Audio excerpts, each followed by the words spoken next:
everyone, I am Tricia May Santa Maria from BS Ed 2D, and for today's lesson, we will be discussing about the 13th module of our lesson, which focuses in the cognitive development of infants and toddlers. So in this module, you are challenged to trace cognitive development of infants and toddlers and also identify the factors that enhance the cognitive development of the said child. So first, let's read about the quotation in our module. So Khalil Gibran said that infants and toddlers are born ready to learn. They learn through listening to the language, trying out sounds, tasting foods, and exploring their environments in countless ways every day. So meaning, Khalil Gibran believed that infants and toddlers can adapt new learnings by what his or her surroundings are doing. Infants and toddlers are very observant in what is happening in their environment, in the people around them. That's why they can learn by repeating all the things that their environment or the people around the child is doing. So, sabi dito, they are born ready to learn, to adapt things, to repeat sounds, and many more. Naniniwala din si John P.J. na mas magandang na-explore ng mga bata yung mga bagay-bagay. Yung mga laruan sa paligid nila upang matuto, na dapat hayaan ang mga batang makadiscover, ma-explore nila yung mga bagay sa paligid nila sa sarili nilang pamamaraan. Natututo ang mga bata ng bagong kaalaman sa pamamagitan ng mga nakikita at nahahawakan nilang kakaiba para sa kanila. At dahil dito, mapapabilis ang pag-develop nila ng kanilang kakayahan. So now, let's proceed to the cognitive development in infancy. So let's read. Cognitive development in infancy refers to development in the way a baby thinks. This includes his or her language communication and exploration skills. So the examples of cognitive activities are paying attention, remembering, learning to talk, interacting with toys, and identifying faces. So Piaget cognitive development theory has 4 stages.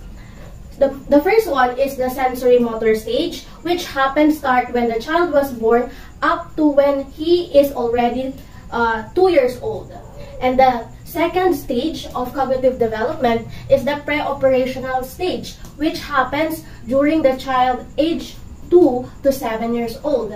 And the third stage of cognitive development is the concrete operational stage, which develops during the child age 7 to 11 years old. And the last stage are the formal operational stage that happens to the children age 11 years old through adulthood, pagtanda na nila.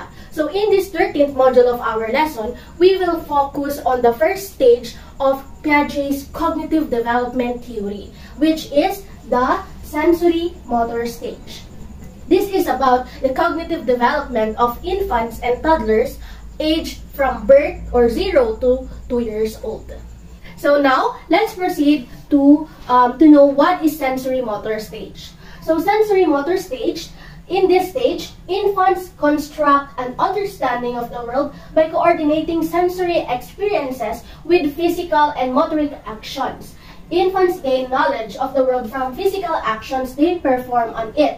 And an infant progresses from reflexive, instinctual actions at birth to the beginning of symbolic thought toward the end of the stage. So the sensory motor stage is the first of the 4 stages of cognitive development, which in this stage, infants can construct and understanding the world by seeing and hearing things, also with physical and motor actions, sabi nga dito sa ating visuals.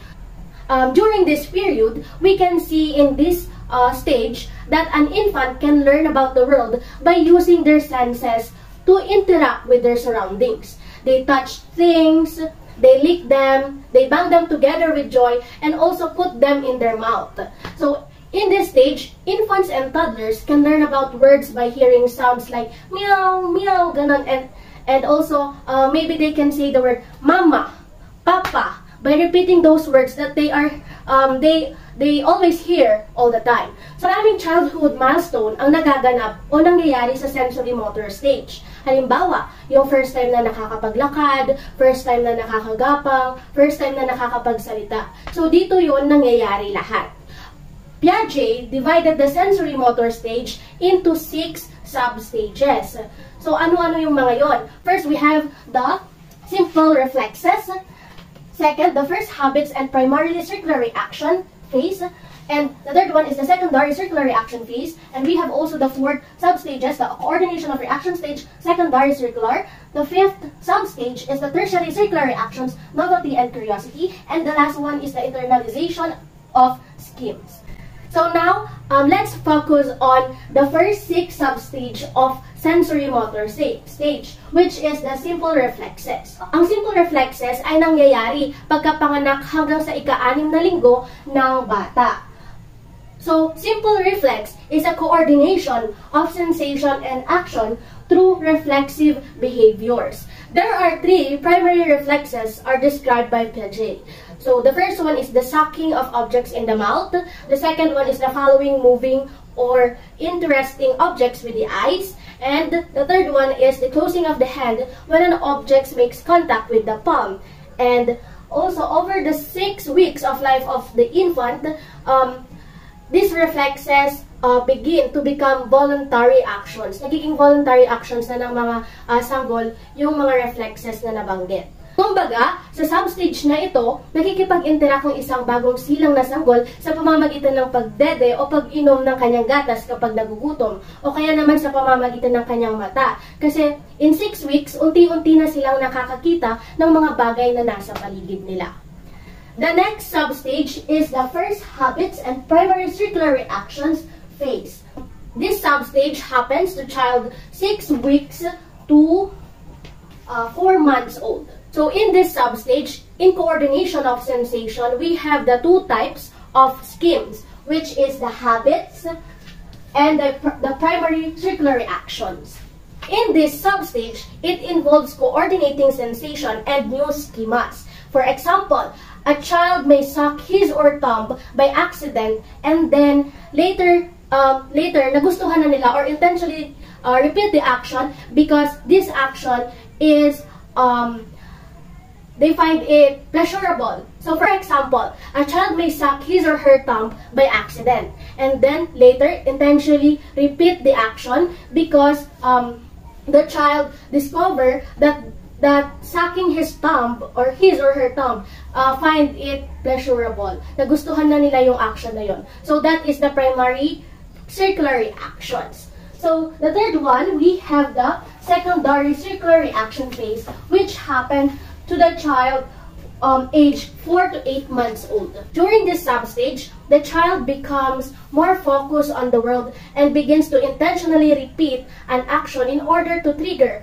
or response in the environment. For example, a child will purposely pick up a toy in order to put it in his mouth. Kadalasan sa stage na to nangyayari yung mga bata na mahilig magpulot ng kung ano-ano na nakikita nila sa paligid. So kaya dapat maging alerto yung caregiver or yung parents ng child para makita natin kung ano yung mga pinupulot nila, kung makakain ba yun o hindi. Next is the coordination of reaction stage, secondary circular. So this happened to the child age 8 to 12 months old. So the coordination of vision and touch hand-eye coordination of schemes and intentionality. So at this point, this substage is for a children age 8 to 12 months old, sabi nga. So the behaviors are become more goal-oriented and they can combine different behaviors to achieve their goals. So this is an extremely important stage of development. Tinatawag nga ito ni Piaget na first proper intelligence of a child in their cognitive development. Sa substage na ito, dito na nade-develop ang ugali o kakayahan ng isang bata na maaari niyang magamit para makuha niya or maging successful yung mga goal na gusto niyang gawin. Dapat ding mag-ingat yung mga matatanda sa paligid ng bata kasi naa-adapt ng children or in this stage, naa-adapt na ng bata kung ano yung ginagawa ng mga matatanda sa paligid niya. Kung ano yung mga pag-uugali ng isang matanda sa paligid niya. The understanding of objects also begins in this stage. The children begin to recognize certain objects. For For example, in this stage, yung rattle toy ng mga bata, marirealize ng infant na kapag nakita niya yung bagay na yon at isi-shake niya, tutunog yon at matutuwa siya. So, sa substage na ito, dahil nga marami nang nadidiscover ang isang bata, dahil mag-iisang taon na siya, may mga ideya na sila kung paano gumana ang isang bagay, kung paano patunugin ang isang bagay, at kung paano ba laruin yung mga laruan nila kagaya na lamang ng rattle toys. So, the next one is the tertiary circular reactions, novelty, and curiosity. This substage naman, nangyayari siya sa 12 to 18 months old ng isang bata. So, infants become intrigued by the many properties of objects and by the many things that they can make happen to the objects.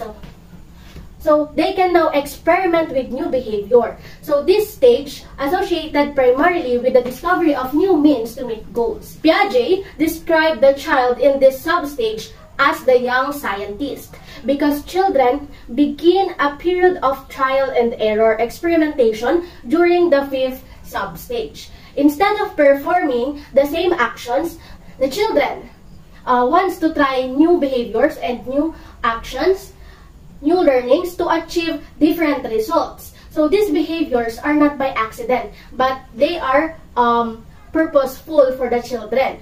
So, sa substage na to, makikita natin yung mga bata, masyado silang active, marami silang ginagawa, marami silang kinakalikot na bagay. So, sa stage na to, yung mga ginagawa nilang yun ay malaking tulong sa cognitive development nila. Guidance of the parents or the caregiver, dapat hinahayaan lang nila ang isang bata na matuto sa sarili nilang pamamaraan. Dahil ang pag-discover ng mga new learnings and new actions ay isang malaking tulong para sa kanilang cognitive development. Now, let's proceed to the last sub-stages of sensory motor stage. We have the internalization of schemes. So this happens from the children aged to 18 to 24 months. So magdadalawang taon na yung bata. So internalization of schemes, infants develop the ability to use primitive symbols and form enduring mental representations. So ibig sabihin, this stage, infants develop the ability to use symbols and form enduring mental representations, sabi nga. In this stage, it is associated with primarily with the beginnings of insight or true creativity. So, in this last sub-stage of cognitive development under sensory motor stage, children starts to rely on mental abstractions to solve the problems, and they use gestures and words to communicate, and they can also pretend in this stage already. So, may mga tricks na silang nakakapag-pretend sila sa kanilang caregiver.